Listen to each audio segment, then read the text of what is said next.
गीता 18 के श्लोक नंबर 62 में भगवान स्वयं कह रहे हैं कि अर्जुन उस परमेश्वर की शरण में जा जिसकी कृपा से परम शांति व शाश्वत स्थान अर्थात सतलोक को प्राप्त होगा। वो परमेश्वर कौन है, कहाँ है, कैसा है, जानने के लिए कृपया अवश्य सुनिए जगत गुरु तत्वदर्शी संत रामपाल जी महाराज के अमृत वचन। पहले हम क्या गलती करते रहे, ऋषि बनकर ओम नाम का जाप करते, यज्ञ करते कराते हम ब्रह्मलोक में चले जाते। वहाँ इसका होटल है, वहाँ 25% चार्ज लेता, हमारे से सुविधा सारी दे देता, नाचने गाने सारे गंदे कर्म जो कहीं पृथ्वी पर ना उपलब्ध हो वहाँ होते हैं, और उसको ये स्वर्ग कहा करते, महास्वर्ग।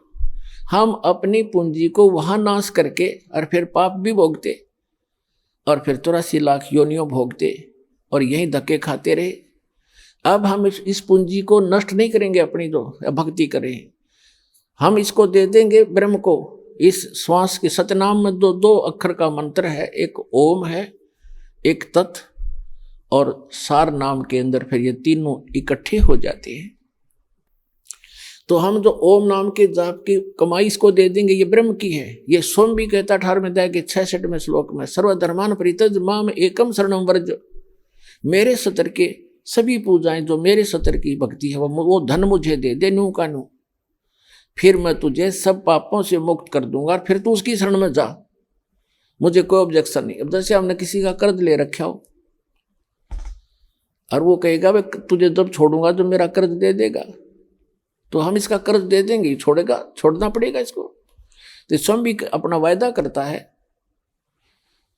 तो इसके सतर की जो भक्ति है, हम त्रिकुटी पर जाकर परमात्मा आपके साथ होगा इस दास के रूप में और आपके सारे अकाउंट कराएगा।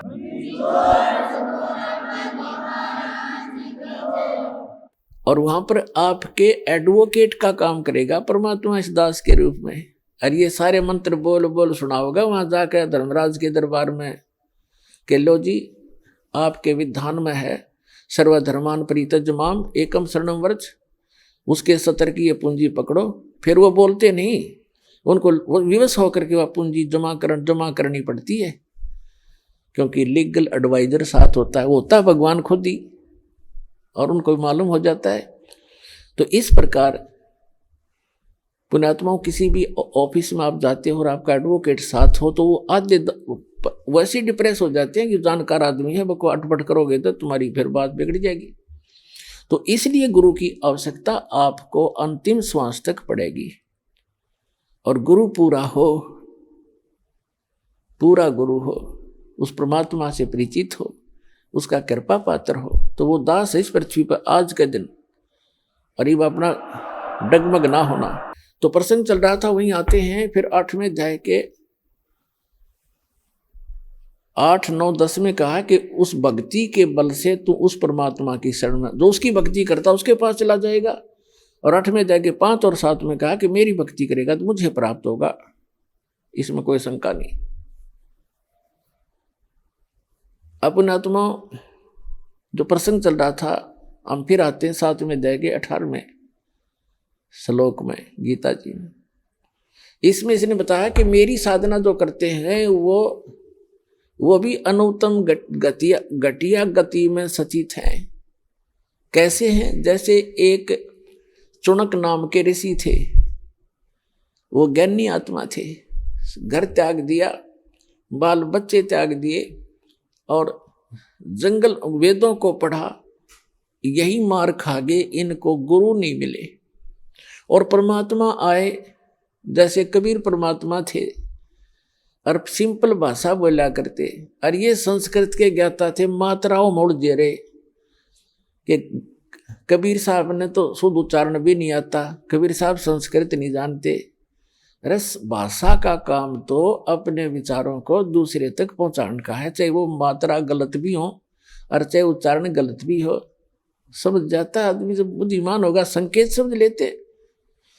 उसके उनके पास पावर थी। जैसे एक हरियाणा के मुख्यमंत्री अंगूठा छाप थे, और वो किसी गांव में गए, गांव वाले कहने लगे कि मुख्यमंत्री जी हमारे यहाँ सड़क नहीं है, हमारे गांव में ये डिग्गी पानी का वाटर सप्लाई बिना कहनी आवती थी उन्होंने, डिग्गी को नहीं पानी की। तो वहाँ सारे के सारे विभाग खड़े थे, चीफ इंजीनियर तक, डीसी और कमिश्नर तक। उसने कतीक ना शुद्ध हिंदी जाना था ना अंग्रेजी बोल से जानता था मुख्यमंत्री। उसने कहा रे अरे ना ओ डीसी, क्या नाम है तेरा रे, चीफ इंजीनियर की कहने, अरे ना ऐसे कर, यहाँ से लेकर अठैत लेकर बठैत आई इनकी सड़क बना दे। उन्हें इंग्लिश भी बना ली उसकी, अठैत बठै की, हर नक्शा भी तैयार कर लिया। तीसरे दिन काम शुरू हो गया। तो पुण्यात्माओं जो ये बकवास करते हैं ना, रामपाल ने संस्कृत नहीं आती, फलाना नहीं आता, ये तो वही हैं नकली। दास के पास वर्ड पावर है उस परमात्मा की दी हुई। जिस भी शब्द से बोलूंगा परमात्मा खूब जान लेता है और आपके सारे काम करेगा, मेंट नहीं लगेगी।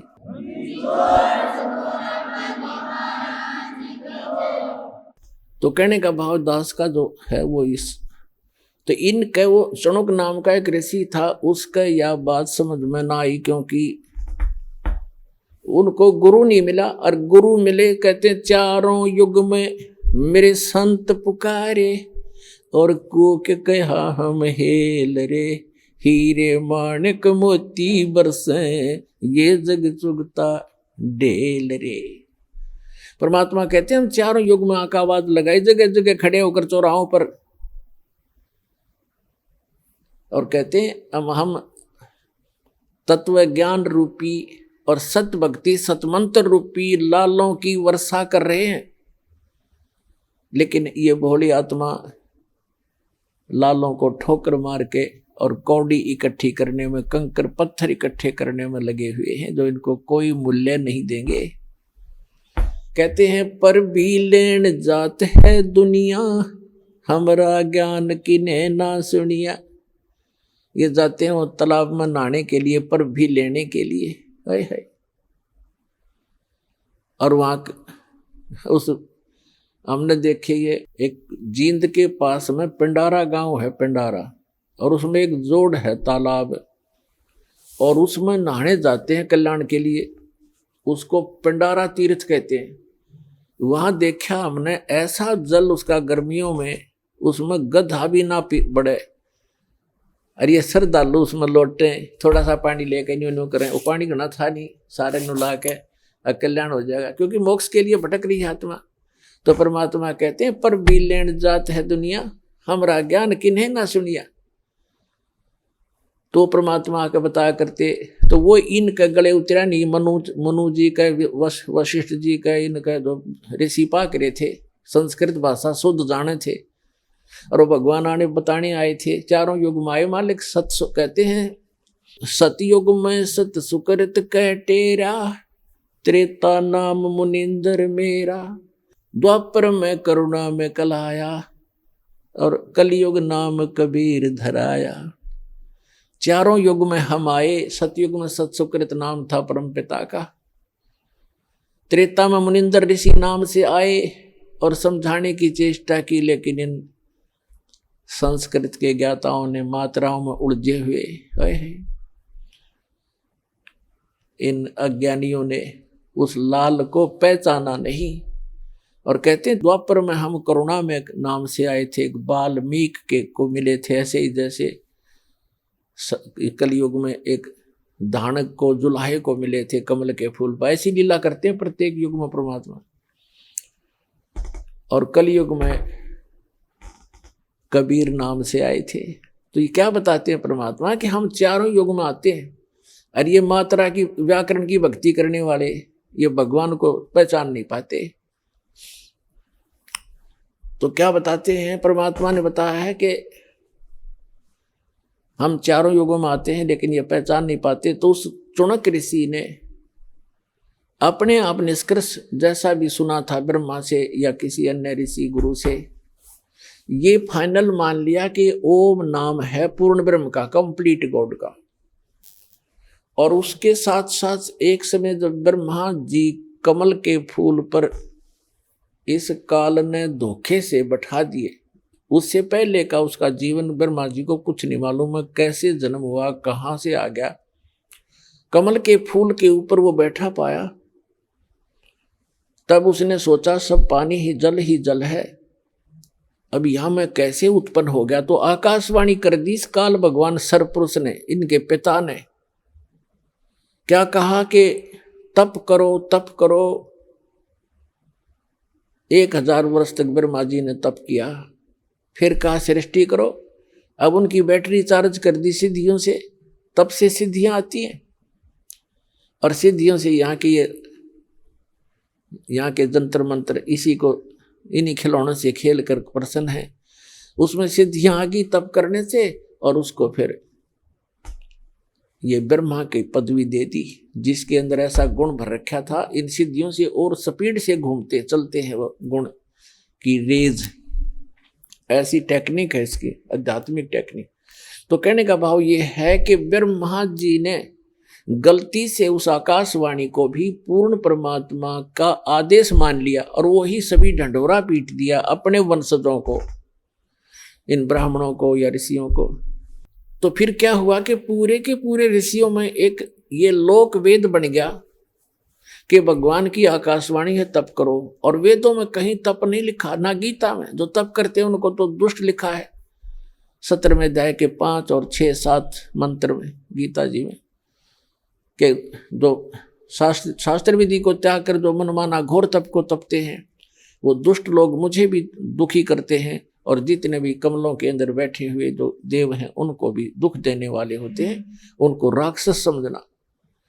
लेकिन यह इनका काम करी नहीं, इन्होंने तप वहां से ले लिया, ओम नाम का जाप यजुर्वेद अध्याय नंबर 40 के मंत्र नंबर 15 से सेलेक्ट कर लिया, कहीं की ईंट और कहीं का रोड़ा।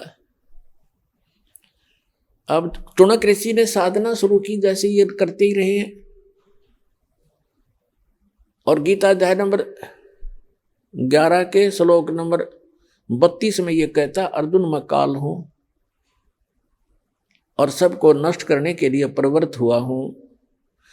11वें अध्याय के 47-48 में इसने कहा कि अर्जुन ये मेरा वास्तविक रूप है, मैं ऐसा हूं, ये है मेरा स्वरूप, और इसके दर्शन तेरे अतिरिक्त पहले किसी ने नहीं किए, ना आगे कोई कर सकता, और ना कोई जप से, ना तप से, ना वेदों वर्णित विधि से, ना कोई किसी यज्ञ से मेरे दर्शन, इस रूप के दर्शन नहीं कर सकता, अर्थात ब्रह्म प्राप्ति नहीं हो सकती। और इन्होंने ओम नाम का जाप जपया, वो इस ब्रह्म का सरपुरुष का ही है। 8वें अध्याय के 13वें श्लोक में गीता जी में स्वयं कहता है, ओम इति एकाक्षरम ब्रह्म विहरण माम अनुस्मरण ये प्रयाति तदंदेहं स याति परमाम गतिम। तो इन्होंने इस ओम नाम का जाप किया, और ये 11वें अध्याय के 47-48 में इनका अकल काम करी नहीं। गीता जी में यूँ कहता है, मेरी प्राप्ति, मेरे इस रूप का दर्शन, अर्थात मेरी प्राप्ति, ब्रह्म प्राप्ति, न वेदों वर्णित विधि से, न जप से, न तप से, न किसी यज्ञ से किसी प्रकार भी नहीं हो सकती। तो जिस कारण से इन्होंने हठ योग भी किए, ओम नाम के जाप भी किए, समाधिस्थ भी हुए। तो ये कैसा करता है, ये जैसे कोई भी साधक साधना करने लगा, उनको मिसगाइड करने के लिए किसी को तो शंकर भगवान के रूप में दर्शन दे दिए, अपने पुत्र के रूप में। तो उस ऋषि ने मान लिया कि ये जो शंकर भगवान है, ये काल का पुत्र है, तमोगुण, ये ताम इनके पास रहता है ऋषियों के। तो उन्होंने मान लिया ये है भाई परमात्मा। मैंने समाधि ला कर खूब देख लिया, समाधि दशा में मुझे इसके दर्शन हुए। और वो देखा था काल, उसने कस प्रतिज्ञा कर रखी है कि मैं अपने वास्तविक रूप में कभी किसी को दर्शन नहीं दूंगा। गीता अध्याय नंबर 7 के श्लोक नंबर 24-25 में स्पष्ट कर रहा है कि ये मूर्ख जन समुदाय मुझ अव्यक्ति को, अव्यक्तम को व्यक्तिम आपनम मनन्ते अबुधा। मैं अव्यक्त रहता हूं, अपनी योग माया से छुपा रहता हूं, कभी किसी के समक्ष नहीं आता। ये मेरा अटल घटिया नियम है, अविनाशी नियम है। और ये मूर्ख मुझे कृष्ण मान रहे होंगे व्यक्ति। अब श्री कृष्ण तो सामने खड़ा था, वो कैसे कहता मैं छुपा रहता हूं। इसी सिद्ध है, उसमें वो काल बोल रहा था। तो उसने तो ये ऐसी लीला करता है, तो इसने प्रतिज्ञा कर रखी है, ये मेरी अटल प्रतिज्ञा है, इसलिए ये किसी को विष्णु के रूप में दर्शन दे देता समाधि दशा में। वो विष्णु जी को फाइनल गॉड मान के उसकी महिमा बना दी अपने आत्मा। अब जैसे प्रतिमाएं बनाई गई हैं, ये ऋषियों ने समाधि लगाई, और समाधि में जिसको भी जिस रूप में दर्शन मिले उसने उसी ये मिट्टी की मूर्ति उसी बना दी। आगे चल के ये मूर्ति एक परंपरा बन गई। तो इन्होंने ब्रह्मा विष्णु महेश की मूर्तियां बनाई, इन्हीं के दर्शन हुए इनको, किसी को ब्रह्मा के रूप में दर्शन दे दिए। इस प्रकार ये सबको विचलित करके रखता है। तो कहने का भाव ये है, इन ऋषियों ने परमात्मा के दर्शन नहीं हुए, फिर भी ये घुमा फिरा कर ये कहते हैं कि वेदों में परमात्मा तो निराकार लिखा है, ये जो दिखाई देता है ये परमात्मा नहीं हो सकता। एक तरफ श्री विष्णु जी को कंप्लीट गॉड भी मानते हैं, फिर बुद्धि विचलित होने से कोई इनको कहता है कि नहीं भगवान तो दिखाई थोड़ा देता, वो तो निराकार है, प्रकाश ही प्रकाश है, सहस्रार कमल में जाकर देखो वो तो प्रकाश ही प्रकाश दिखाई देता है, 1000 ज्योतियां दिखती हैं। तो फिर ये वहां डगमग हो गए सचमुच। तो इनको ये निष्कर्ष निकाल ही नहीं सके, क्योंकि इनकी साधना व्यर्थ थी, इनकम्प्लीट स्पिरिचुअल नॉलेज था। तो चुनक ऋषि ने हजारों वर्षों तक परमात्मा प्राप्ति के लिए कोशिश की, भगवान मिले नहीं, और ये एटम बम बन जाते हैं ज्यादा तप और जप करने से, इस काल तक की भक्ति करने से। और यही कारण है कि काल फिर इनका दुरुपयोग करता है, रिमोट उसके हाथ में होता है इनका सबका। तो चुनक ऋषि ने हजारों वर्षों तक तप किए, जप किया ओम नाम का, भगवान मिला नहीं, और सिद्धि के से यो ओत प्रोत हो गया, पावर हाउस बन गया, एक एटम बम बन गया। एक मानधाता नाम के चक्रवर्ती राजा थे, यानी पूरी पृथ्वी के शासक थे, और वो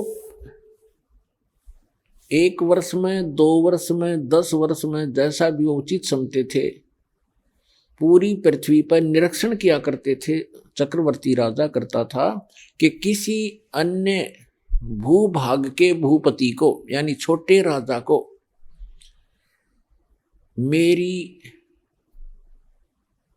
मेरी पराधीनता अस्वीकार तो नहीं होगी है। तो उसके लिए वो क्या करते थे, एक राजा का पर्सनल हॉर्स होता था, अपना घोड़ा निजी, उसके गले में एक पंपलेट लगा दिया करते थे। उसके साथ सैकड़ों हजारों की संख्या में सैनिक चल पड़ते थे। राजा का घोड़ा प्रत्येक छोटे राजाओं के राज्य में से गुजरता जाता था। उसके ऊपर लिखा होता था उस पंपलेट पर कि राजा मानधाता चक्रवर्ती का घोड़ा है, राजा के पास 72 अक्षौणी सेना है। अक्षौणी का वैसे उसका अलग से डिटेल होती है, लेकिन हम सिंपल सा मानकर चलते हैं, 72 करोड़ मानकर चलो। राजा के पास 72 करोड़ सेना है, और जिस भी राजा को राजा की पराधीनता अस्वीकार हो, घोड़े को पकड़ ले और बांध ले और युद्ध के लिए तैयार हो जा। तो वो घोड़ा जब लेकर जा रहे थे सैनिक, चुनक ऋषि की कुटिया रास्ते में थी। रास्ते में चुनक ऋषि ने पूछा भी कहाँ जा रहे हो सैनिक? उन्होंने कहा बाबा जी हम कोई काम जा रहे हैं। वो चले गए। वापस जब आए तो भी उसी रास्ते से आए, वो सारी पृथ्वी पर घूम गए। उस शहर में एंट्री का वही रास्ता था उनका।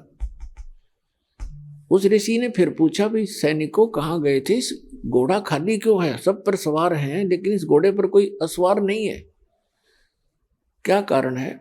तब उन्होंने बताया कि ऋषि जी ऐसे ऐसे मानधाता चक्रवर्ती राजा का घोड़ा है और इसके ऊपर कोई बैठ नहीं सकता, इसके गले में लिखा है ऐसे ऐसे, और हम सारी पृथ्वी पर घूमकर आए हैं राजा के ये देखने के लिए। राजा ने एक परीक्षण किया है कि कोई उसकी पराधीनता अस्वीकार तो नहीं कर रहा है, हम ऐसे गए थे। तो उस ऋषि ने देखो रिमोट काल के हाथ में बम बना लिया, पहले तो गलत साधना करवा के चुनक ऋषि से, रिमोट उसके हाथ में। अब ये मन कौन है? ये मन एलिमेंट है, उस काल का एक अंश है, आत्मा उस दयाल की अंश है। अब देखो, ऋषि के मन में उसने रिमोट से ऑन कर दिया। ऋषि के मन में आ गया कि भी राजा तो अपने आप को बड़ा अहंकारी हो गया है, इसको इतना अभिमान हो गया, इसका अभिमान ठीक करना चाहिए। अब ऋषि ने कहा कि सैनिकों, यदि मैं तुम्हारे राजा का युद्ध स्वीकार कर लूं तो क्या हो? तो सैनिक ही होते हैं, सूरवीर होते हैं, उनके बोलने की शैली भी कड़क होती है। वो कहने लगे, रे कंगले, तेरे दाने खाने को नहीं, अपनी जपले माला चुप करके हैं, और युद्ध करेगा तो बाणदाता चक्रवर्ती के साथ, तेरी क्यों साथ सामत आई है? बदले अपनी माला, बदले। अब ऋषि जी का और दूना दुख हो गया कि इसके सैनिक इतने अभिमानी हैं, तो राजा तो पता नहीं क्या होगा, इसको सेट करता हूं।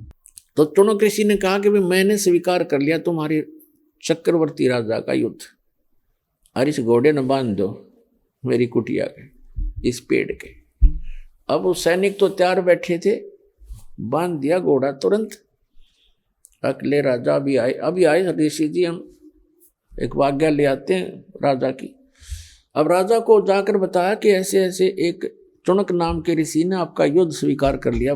राजन, मंत्री सलाहकार होते हैं, वो कहते हैं देखो आज एक आदमी की हिम्मत, एक ने सिर उठाया है राजन, कल ना कोई और भी बकवाद कर देगा, धीरे धीरे क्रांति आ जाएगी। और कहते हैं बुराई को शुरुआत में ही नष्ट कर देना चाहिए। तो राजा ने कहा ठीक है जाओ। तो राजा ने अपनी सेना की तीन विभाग कर दिए, 3 बटालियन बना दी, और एक टुकड़ी में 18 करोड़ सेना भेज दी एक ऋषि को मारने के लिए। उधर से उस काल के पुजारी ने, चुनक ऋषि ने, ब्रह्म के साधक ने, सारे जीवन में जो डले ढोए थे उसकी 4 पुतली बना ली, 4 परमाणु बम बना लिए वचन से। पुणात्मा, जो आध्यात्मिक मार्ग है, जो साधना ऋषि करते हैं, ये भगवान से ही कुछ पावर कलेक्ट कर लेते हैं, और वो तो समर्थ है जिसके वचन से सारे ब्रह्मांड चल रहे हैं, सब जीव बन गए, सब पशु पक्षी बन गए, बन रहे हैं, उसी तरह क्रिया कर रहे हैं, वो तो उसके वचन की शक्ति से। और उसी में से थोड़ी सी सिद्धि यानी हल्दी की गांठ प्राप्त करके ये मनुष्य भगवान बन बैठता है। तो चुनक ऋषि ने उस सारे जीवन में जो डले ढोए थे, जो कंकर पत्थर इकट्ठे करे थे सिद्धियों के, उसकी 4 पुतली बना दी, 4 एटम बम बना दिए, परमाणु बम। एक पुतली छोड़ दी, उसके इतने टुकड़े हो गए एक पुतली के, और उस 18 करोड़ सेना का सेकंडों मिनटों के हिसाब में नाश कर दिया, कत्लेआम कर डाला। राजा ने दूसरी टुकड़ी भेज दी, ऋषि ने अपना दूसरा परमाणु छोड़ दिया, 72 करोड़ सेना का नाश कर दिया उस काल के पुजारी ने। अब गीता अध्याय नंबर 7 के श्लोक नंबर 18 में गीता ज्ञानदाता कहता है, ये ज्ञानी आत्मा है तो उदार अच्छी आत्मा है, चले थे भगवान पाने के लिए, लेकिन ये मेरे वाली अनुतम अटल अनुतम, यानी मेरे वाली ही अनुतमाम अति घटिया गति में स्थित रहे। अब देखो, चुनक ऋषि ने 72 करोड़ सेना का नाश कर दिया। उन आत्माओं, चाहे कोई तीर तो मार दे, कोई तलवार से काट दे, कोई गोली लाठी तो मार दे, पत्थर तो मार दे, उसको उतना ही पाप लगता है। और चाहे कोई वचन से मार दे, उसका वो हथियार है तो उतना ही अपराधी है जितना कि गोली से मारने वाला होता है। अब पूरी पृथ्वी पर चुनक ऋषि की महिमा होगी, लेकिन उस कमबख्त ने ये नहीं पता तेने तो अपने भविष्य में बबुल बिजली। अब यहां परमात्मा कहते हैं, 72 अक्षौणी अक्षय करी, चुनक ऋषि स्वर एक, ये दे धारे जोरा फिर ये सभी काल के वेख। ओए होए, सूक्ष्म वेद में बताया परमात्मा ने कि 72 अक्षौणी अक्षय करी, 72 अक्षौणी का नाश कर दिया। उस चुनक ऋषि स्वर एक। पुण्यात्माओं, ये सूक्ष्म वेद की वाणी कोई बालकों की नहीं है। ये इतना गूढ़ रहस्य छुपाए हुए हैं अपने अंदर। ये इन आज तक के ये कबीर पंथीर फलाने इन रोज पढ़ते थे, गरीबदासी इनका कख भी समझ में नहीं आया। चुनक ऋषि स्वर एक। ऋषि स्वर जैसे मुनि मुनिवर, ऋषि ऋषिवर, ऋषिश्वर यानी ऋषियों में श्रेष्ठ, उन श्रेष्ठों में भी श्रेष्ठ, परम श्रेष्ठ ऋषि। उस परम श्रेष्ठ ऋषि के ये काले कर्म है, ये कर्तव्य है काले कारनामे। क्या बताते हैं कि 72 अक्षौणी अक्षय करी चुनक ऋषिश्वर एक। उस अकेले ने 72 करोड़ का नाश कर दिया। और फिर बताते हैं दे धारे जोरा फिरे। जोरा माने मौत। क्या ये चलती फिरती मौत है तुम जिनको ऋषि कहा करते थे? ये दे धारे जोरा फिरे, जोरा माने मृत्यु। ये सभी काल के भेद। एक दुर्वासा नाम के ऋषि थे, ऐसे सिद्धि ये काल की साधना करके ओम नाम तक की, और ये भी सिद्धि युक्त हो गए। एक बार श्री कृष्ण जी के पुत्र प्रद्युम्न सहित और कुछ अन्य यादवों ने जाकर उस दुर्वासा ऋषि के साथ मजाक कर दिया। एक गर्भवती लड़की का सांग बना लिया, प्रद्युम्न को गर्भवती लड़की जैसा स्वांग कर लिया। उसके पेट पे एक कढ़ा बांध लिया, छोटा सा कढ़ा, जैसे छोंक छांक लान की हुआ कर कढ़ाई, सूखी सब्जी बनाने की। और ऊपर का कपड़ा लपेट दिया, लोगड़ लगा दिया, बांध दिया, और लड़कियों वाले वस्त्र पहना कर ले गए। एक उसका नकली पति बना लिया। और द्वारका के बाहर बनी में जंगल में दुर्वासा भक्ति कर रहा था, दोना लाए बैठा था। तो सबको ये हो गया था नगर में कि बड़ा पहुंचा हुआ ऋषि है, भविष्य भूत और वर्तमान की सारी जानता है। तो वो श्री कृष्ण जी की आड़ में अभिमानी हो गए थे यादव सारे। वो श्री कृष्ण तो ऊपर किसी ने नहीं माने थे। फिर भी जैसा तत्व ज्ञान की कमी से इतनी त्रुटियां सभी में आ जाती हैं, तो वो इकट्ठे होकर चले कि भी चलो दुर्वासा की परीक्षा लेते हैं, ये कैसा बहुत भविष्य की जानता है। दुर्वासा जी के पास जाकर कहने लगे कि महाराज जी, इनके बहुत दिनों के बाद विवाह के 10-20 वर्ष के बाद परमात्मा ने सुनी है, और ये इसकी पत्नी है, इसको गर्भ रहा है।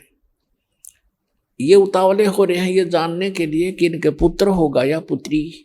आप तो भूत भविष्य की सारी जानते हो। दुर्वासा ने देखा अपना जानते हैं, दूरबीन लगा के, हाँ तो सारा फंड था। उसने श्राप दे दिया उनको कि इससे यादव कुल का नाश होगा। भागो उठाया चमटा, फिर वो करी लाल आंखें, वो बालक भाग लिए। उसके वचन से 56 करोड़ यादव आपस में लड़के मर गए, कट गए, कत्लेआम कर दिया उन्होंने। उस वचन से इतना प्रभाव हो गया उनमें, आपस में लड़ मरे। तो यहां क्या कहते हैं, सूक्ष्म वेद में कहा है कि दुर्वासा कोपे तहां समझने आई नीच, और 56 करोड़ यादव कटे, वह मची रुधिर की कीच। ओए होए, 56 करोड़ आदमी कट कर मर गया आपस में लड़के, दुर्वासा के श्राप थे। श्री कृष्ण रक्षा नहीं कर सका। श्री कृष्ण जी के पोते परपोते स्वयं उसके बच्चे सारे मारे गए। तो यहाँ संत कहते हैं, गरीबदास परमात्मा कबीर जी कहा करते थे अपने सूक्ष्म वेद जो गरीबदास जी को दिया, उसमें कहा है कि दुर्वासा कोपे तहां, बच्चा ने मजाक कर दिया, इतनी सजा दिया करते हैं। कहते हैं ये इंसान नहीं, ये नीच व्यक्ति है, तुम इनको ऋषि समझते थे। दुर्वासा कोपे तहां यानी कुपित हुए, और समझ न आई नीच, उस दुष्ट इंसान ने इतना भी नहीं सोचा तू क्या बकवास करने जा रहा है, इससे क्या गाड़ी गल जाएगी, ये संत है, ऋषि हो तुम। संता को उसको कितना दुख झेले, बददुआ नहीं देते संत, ये तो काल के सांप थे। कहते हैं दुर्वासा को पे तहां समझने आई नीच, और 56 करोड़ यादव कटे, वहां मची रुधिर की कीच, गारा मच गई लोहू की, रक्त की। अपने आत्माओं, आपको अब समझ में आवेगा कौन कितने पानी में। तो इसके विषय में कहा करते डंब करें डूंगर चढ़े, सूक्ष्म वेद में कहा है डंब करें डूंगर चढ़े। डंब माने पाखंड, लोग दिखावा धूना ला कर बैठेंगे ऊंचे से स्थान पे, दुनिया दूर तो देखो महात्मा तपस्या कर रहा है, फिर उसका चढ़ावा शुरू हो, उसका दूध पानी शुरू हो जा। कहते हैं डंब करें डूंगर चढ़े, अंतर जीनी झूल और जग जाने, दुनिया जाने यो भक्ति करे, ये बोवन सूल बबूल, ये तो अपने भविष्य में की करके कांटे बीज रहे। अब जो टुणक ऋषि था उसने जो 72 करोड़ सेना मार दी उस राजा की, बेमतलब बकवास करी। ऋषि का अपना अलग से फील्ड है, साधक का, राजा का अपना फील्ड है, वो अपना काम करे, ऋषि अपना करे। ठीक है, कोई आवे तो सलाह अच्छी दे, ना हो तो भाई वो अपने काम में लगा रहे।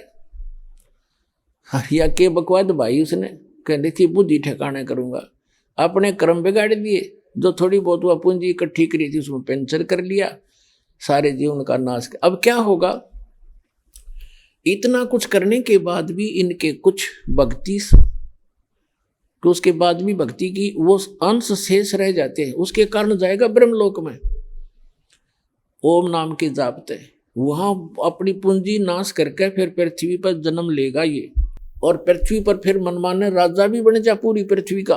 इतनी तपस्या इतनी साधना हो जाती है इनकी, और फिर 84 लाख योनियों के चक्कर में भी पढ़ना ही पढ़ना पड़ेगा। जब इसका 84 लाख योनियों में कष्ट उठाने का नंबर आवेगा, जब ये कुत्ता बनेगा ये चुणक ऋषि, और इसके सिर में जख्म होंगे, कीड़े पड़ेंगे, और वो कीड़े जो 72 सोनी सेना मारी थी इसने चूट चूट कर खाएंगे। तो पुण्यात्माओं, परमात्मा के सद्यात्म ज्ञान से आपको पता चलेगा, जैसे गीता अध्याय नंबर 7 के श्लोक नंबर 29 में कहा है कि तत्वदर्शी संत जब मिल जाएगा, वो व्यक्ति तत्ब्रह्म से परिचित हो जाते हैं, संपूर्ण अध्यात्म ज्ञान से, सभी कर्मों से परिचित हो जाते हैं उस तत्व ज्ञान में। ऐसा ज्ञान है। देख कौन कितना बड़ा मुकदमा मोल ले लिया चुणक ऋषि ने बगैर ज्ञान के। ऐसे अग्नि में हाथ डाल देते हम अपने आत्मा।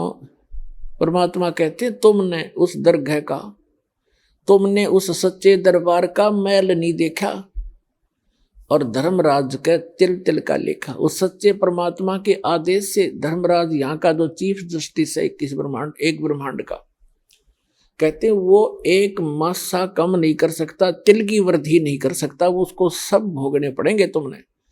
जैसे भी सोच भी अगर गलत रखते हो तुम, सोच का भी भोग भोगना पड़ेगा। आपने कर दिया हो तो कहना है क्या है। अब जो प्रसंग चल रहा है,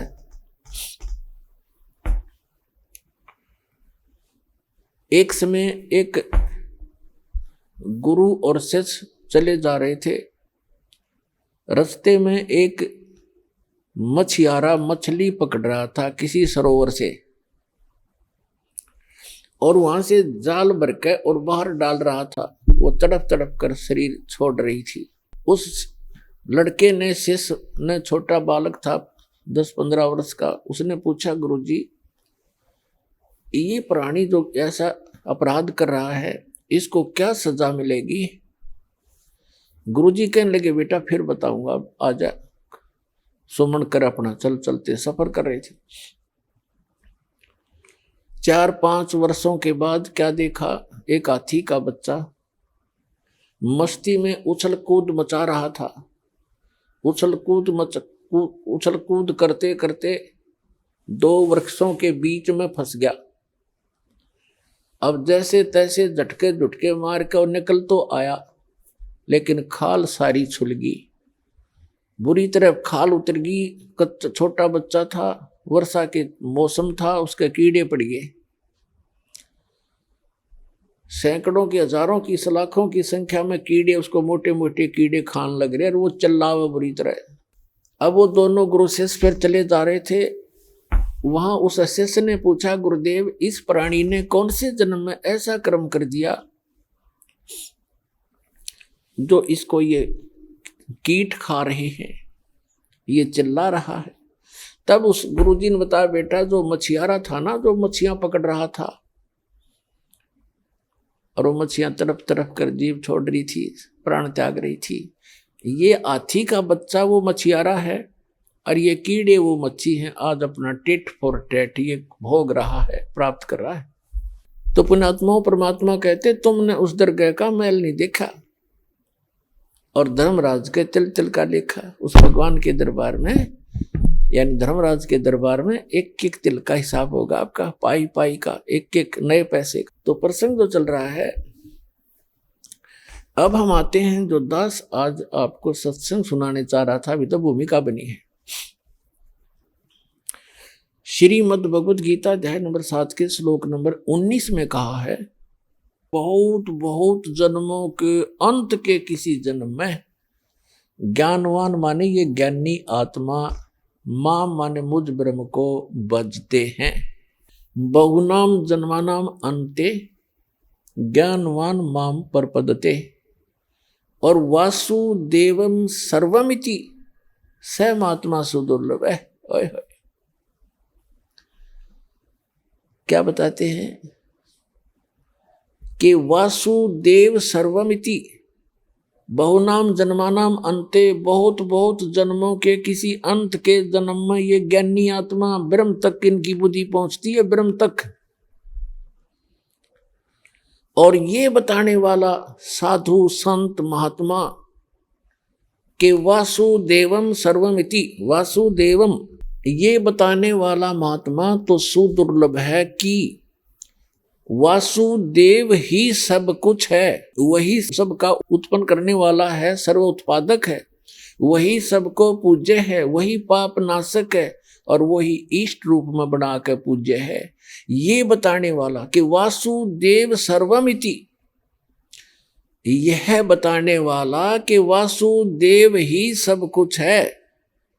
ये तो कंटिन्यू ज्ञान चल रहा है। पहले तो तीनों गुणों ब्रह्मा विष्णु महेश तक की भक्ति को खुद रिजेक्ट कर दिया, अपने सतर की तीनों की भक्ति को रिजेक्ट करके ब्रह्म कह रहा है ये काल श्री कृष्ण में प्रवेश करके कि मेरी भक्ति केवल ज्ञानी आत्मा करते हैं, और वो भी मेरे सही ज्ञान को ना समझ कर मेरे वाली ही घटिया अनुतम इस गति में स्थित रहे। हो गया स्पष्ट।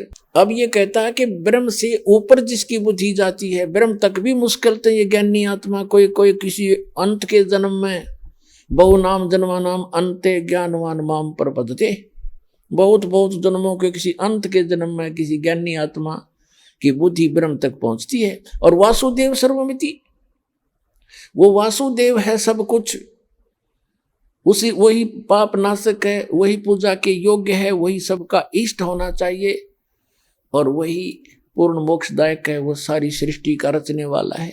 ये बताने वाला महात्मा तो सुदुर्लभ है, बड़ी मुश्किल से मिलेगा। अपने आत्माओं, ये गीता और वेद कोई बालकों के लेख थोड़े थे। ये ऋषि महर्षि शर्मार के चले गए, इनको कख नहीं पता चला। क्या बताते हैं? सूक्ष्म वेद में परमात्मा ने स्वयं आकर बताया है कि 9 मन सूत उड़ जिया और ये ऋषि रहे जखमार और सतगुरु ऐसा सुलझा देगा उलझन दूजी बार। परमात्मा जुलाहे का काम करते थे और 1 किलोग्राम एक शेर सूत उलझ जाता, वो कच्चा सूत, उसको सुलझाने में 2-2, 3-3 दिन की दाढ़ी चली जाती थी उनकी। अगर गांठ पड़ गई तो धनी का सूत, फिर वो कपड़ा महंगा बेकारी, उसके उल्टा पटक दिया और पैसे लेने आ रहे, तो उसको सुलझाना पड़ता था कि ये टूटे नहीं, और तब वो कपड़ा बन सकते थे जब उनकी दाढ़ी बननी थी। तो कहने का भाव ये है कि ये जो तत्व, ये जो आध्यात्मिक जो सूत है, एक शेर की बजाय इसने तो 9 मन सूत उलझा दिया, 360 किलोग्राम। परमात्मा कहते हैं अनजान ऋषियों ने 9 मन सूत उलझिया, ये ऋषि रहे जखमार और सतगुरु ऐसा सुलझा दे उलझन दूजी बार। अब ऐसा सुलझा दिया इस दास ने परमात्मा की दया से, इस कलयुग में नहीं उलझेगा यू तत्व ज्ञान।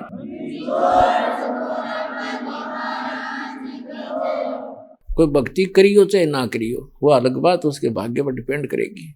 अब जैसे कहा कि वासुदेव सर्वमिति, वासुदेव का अर्थ श्री कृष्ण नहीं है, वेदों में वासुदेव का अर्थ है जो सब का मालिक, जिसकी सत्ता सब जगह पर हो, सब जगह उसका निवास हो। जैसे परमात्मा ने सूक्ष्म वेद में बताया कि अर्श कुर्स पर अलह तख्त है, उस परमात्मा का तख्त राजधानी ऊपर है, अर्श के कुर्स में, कॉर्नर में, सबसे ऊपर के स्थान पर। अर्श कुर्स पर अलह तख्त है, खालिक बिन नहीं खाली।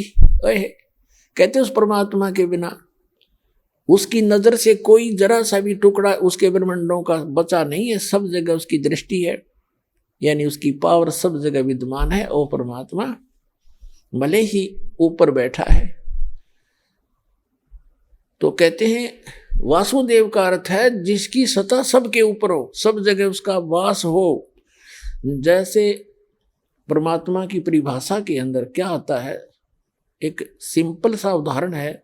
जैसे एक तहसीलदार भी साहब कहलाता है, एक एसडीएम भी साहब कहलाता है, और डीसी और कमिश्नर, मंत्री, मुख्यमंत्री, प्रधानमंत्री ये और राष्ट्रपति, ये सभी साहब कहलाते हैं।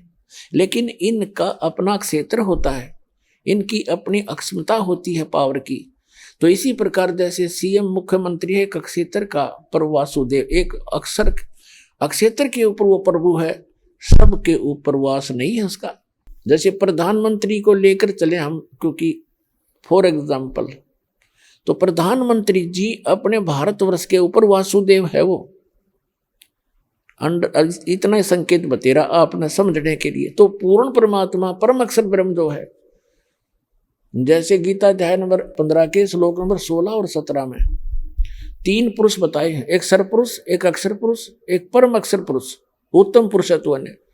तो गीता अध्याय नंबर 8 के श्लोक नंबर 1 का उत्तर अर्जुन ने पूछा कि वो किम तत्ब्रह्म, जो आपने तत्ब्रह्म बताया है कि उसको जानने के बाद 7वें अध्याय के 29वें श्लोक में, तो फिर साधक जरा और मरण से छूटने का प्रयत्न करता है। 8वें अध्याय के प्रथम मंत्र में अर्जुन के पूछने पर कि किम तत्ब्रह्म, वो तत्ब्रह्म क्या है, गीता ज्ञानदाता सरपुरुष ने, यह सरपुरुष है गीता ज्ञानदाता, ये कहता है वो परम अक्षर ब्रह्म है। 8वें अध्याय के 3रे श्लोक में श्रीमद् भगवत गीता। तो गीता अध्याय नंबर 15 के श्लोक नंबर 16 और 17 में 3 पुरुष हैं, सरपुरुष, अक्षर पुरुष और परम अक्षर पुरुष।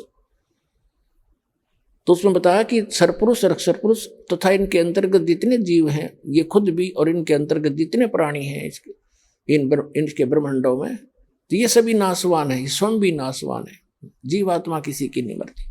तो सरपुरुष की 21 ब्रह्मांड का स्वामी है वो वासुदेव नहीं है, ब्रह्म। और श्री कृष्ण केवल एक विभाग का मंत्री है, सतोगुण विभाग के मंत्री है एक ब्रह्मांड के अंदर, वो केवल अपने विभाग में ही प्रभु है, वो पूरे ब्रह्मांड में भी स्वामी नहीं है। जैसे एक विभाग का मंत्री होता स्टेट में, वो अपने विभाग पर ही मालिक है, दूसरे विभाग में वो इंटरफेरेंस नहीं कर सकता। इसी प्रकार इस काल भगवान जो है ये एक ब्रह्मांड में एज ए चीफ मिनिस्टर समझ लो, और इसके ऐसे ऐसे 21 ब्रह्मांड है, सब में एक जैसे रोल करता है। तो ये 21 ब्रह्मांड में प्रभु है, ये सर्वव्यापक नहीं है, सबके ऊपर प्रभु यानी वासुदेव नहीं है। जो अक्षर पुरुष और 7 संघ ब्रह्मांड का स्वामी है, प्रभु है, वो वासुदेव नहीं है, सब जगह उसकी प्रभुता नहीं है। और वो परम अक्षर ब्रह्म है, वो कंप्लीट गॉड है, उसका ओवरऑल कंट्रोलर है, उसका सभी असंख्य ब्रह्मांडों पे इंक्लूडिंग सरपुरुष और अक्षर पुरुष, इनके ऊपर भी उसकी प्रभुता है, वो है वासुदेव। तो गीता अध्याय नंबर 7 के श्लोक नंबर 19 में स्पष्ट किया है कि बहुनाम जन्मानाम अन्ते ज्ञानवान माम प्रपद्ये, और वासुदेव सर्वमति सहमात्मा सुदुर्लभ है, ये बताने वाला के वो वासुदेव ही सब कुछ है, उसी की पूजा करनी चाहिए, वो पाप नाशक है। गीता अध्याय नंबर 15 के श्लोक नंबर 17 में कहा है कि उत्तम पुरुष तू अन्य परमात्मा इति उदारत है, यह लोक चर्मा से विभर्ति अवय ईश्वर है। उत्तम पुरुष तो इन दोनों से, सरपुरुष और अक्षर पुरुष से, वो श्रेष्ठ भगवान परम अक्षर ब्रह्म तो कोई और है, और वो वही भगवान कहलाता है। और तीनों लोकों में प्रवेश करके सबका धारण पोषण, सबका वही पालक है। जैसे गीता अध्याय नंबर 15 के श्लोक नंबर 1 से 4 में स्पष्ट किया है कि ऊपर को लटका हुआ संसार रूपी वृक्ष है, और उसका तना तो समझो अक्षर पुरुष, उसकी मोटी डार सर पुरुष, और 3 शाखा है, ये तीनों देवता रजगुण ब्रह्मा सतगुण विष्णु तमगुण शिव जी, और 5 रूप संसार। और जो गुप्त है वो जड़ कौन है? वो परम अक्षर ब्रह्म है। तो परम अक्षर ब्रह्म ये रूपी मूल से, जड़ से ही सभी संसार रूपी वृक्ष को आहार प्राप्त होता है। तो इसलिए गीता अध्याय नंबर 15 के श्लोक नंबर 17 में कहा है कि उत्तम पुरुष तु अन्य परमात्मा इति उदाहरते।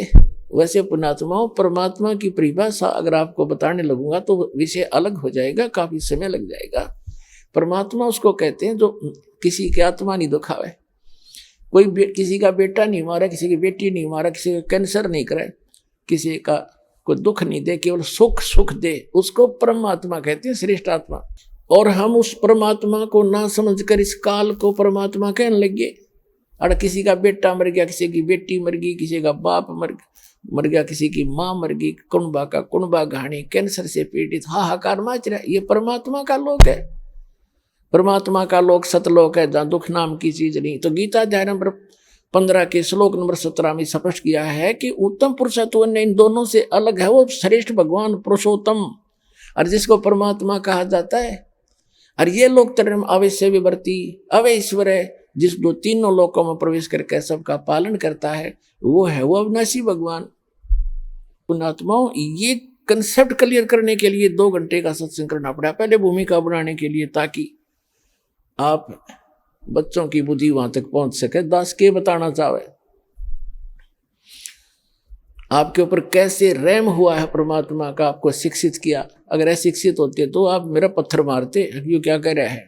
और आज कुछ दिनों के बाद देखिए, दास को पलकों पे बिठाएगी पूरा संसार।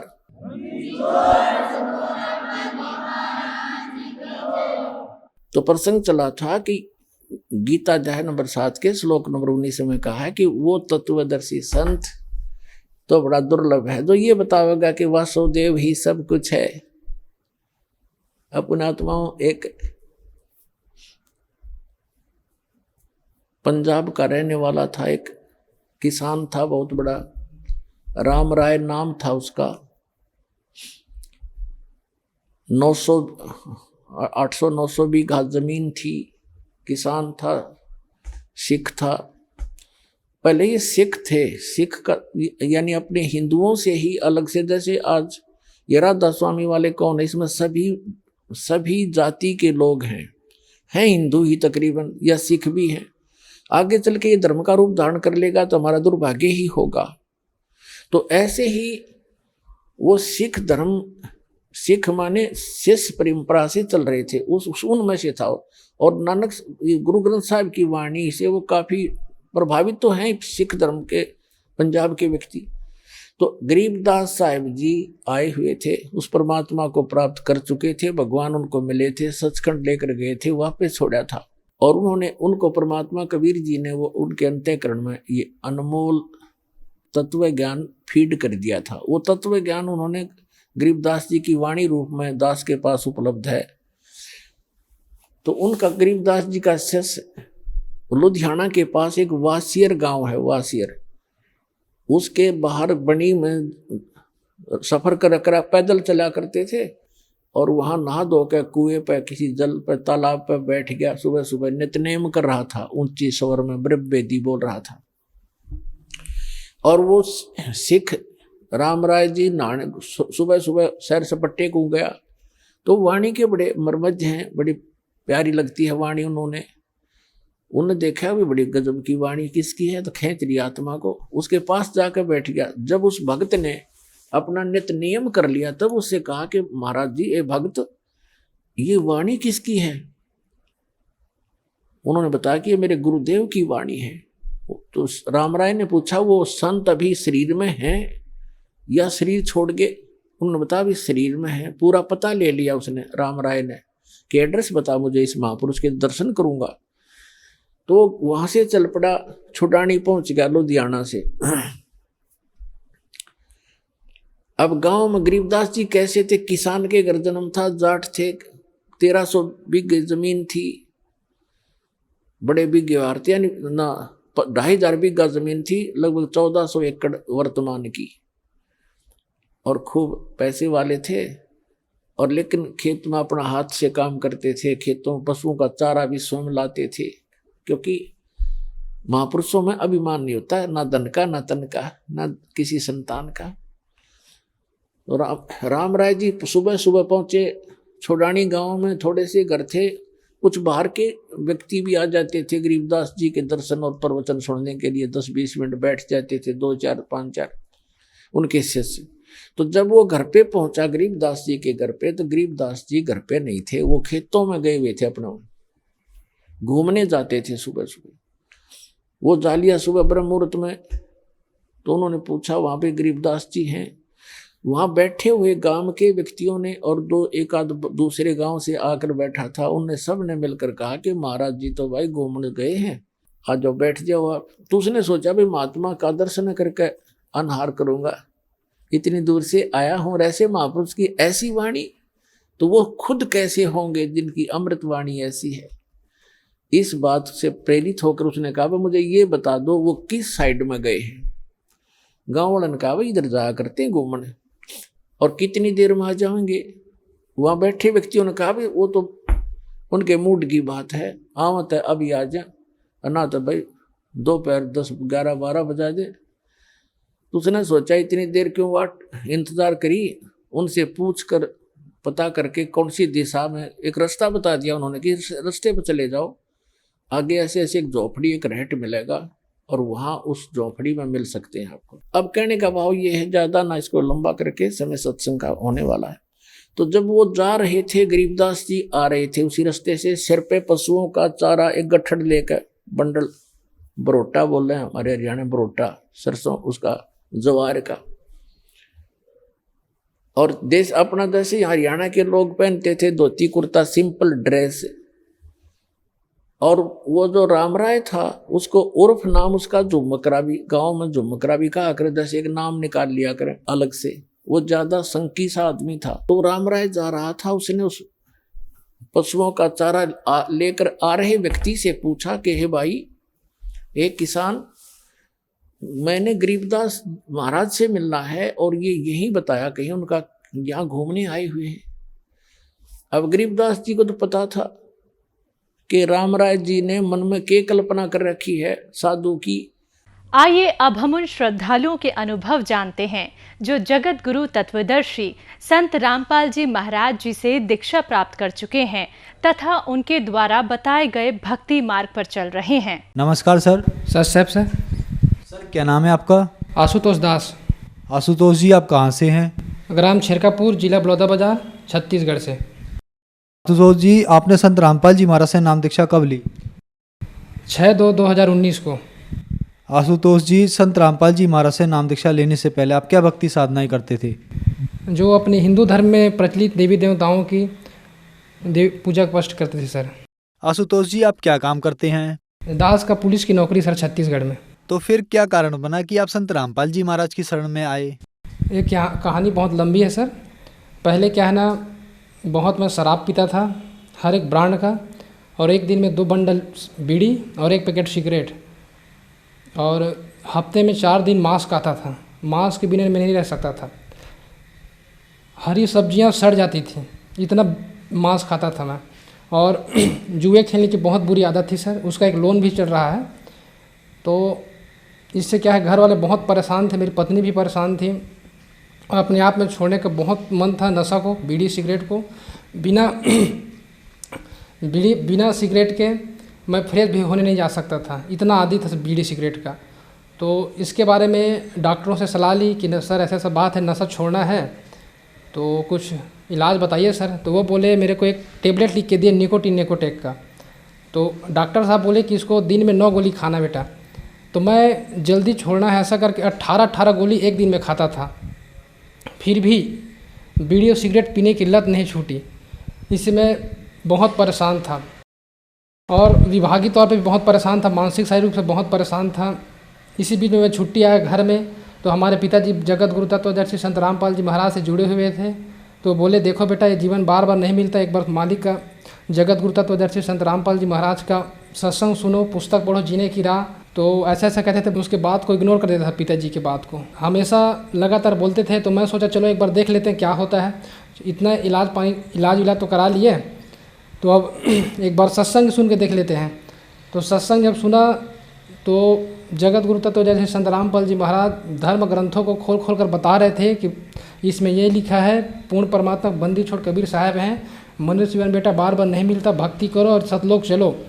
और उसमें बता रहे थे जो एक बार शराब पीता है तो लगातार कंटिन्यू 70 जन्म कुत्ते का होता था। ये बात मेरे को लग गई, तो अपने आप में सोचा कि पिताजी चलो एक बार नाम उपदेश दिलाइए आप जगत गुरु तत्वदर्शी संत रामपाल जी से। तो 6/2/2019 को नज़दीकी नामदान केंद्र भाटापारा में गए भगत जी, तो वहाँ बंदी छोड़ सतगुरु रामपाल जी महाराज का नाम उपदेश लिए। और नाम उपदेश लेने के बाद उस दिन में बहुत रोया, और उसी दिन से पूरा नशा, शराब, जुआ, बीड़ी, सिगरेट सभी छूट गया भगत जी।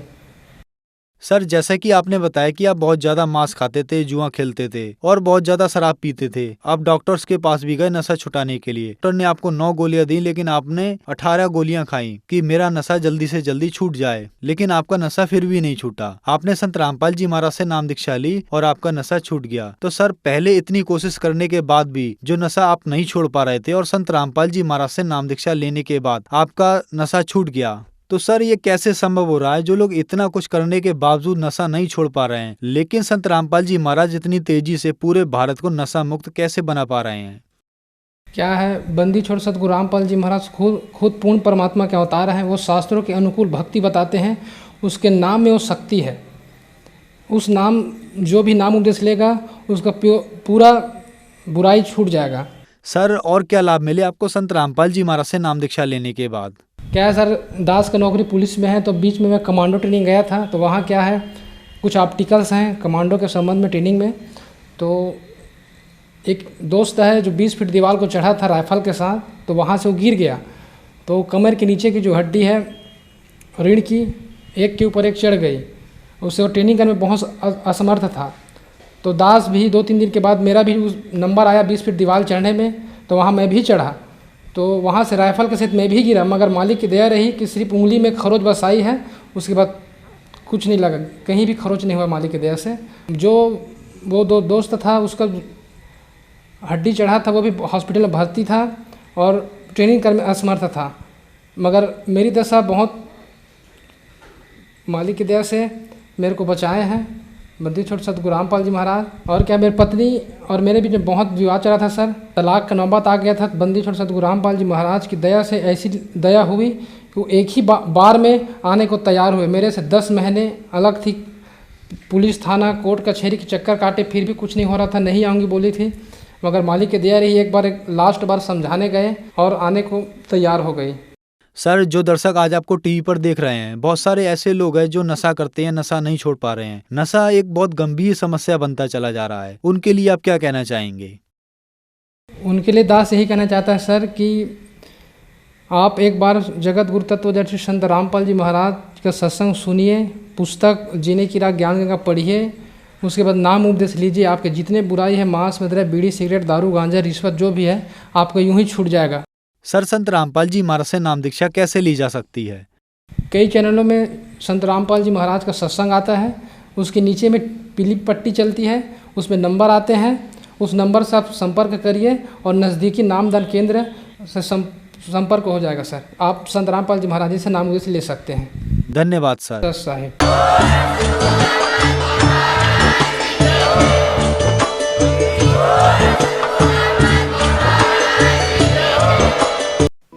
आप सुन रहे थे जगत गुरु तत्वदर्शी संत रामपाल जी महाराज के मंगल प्रवचन।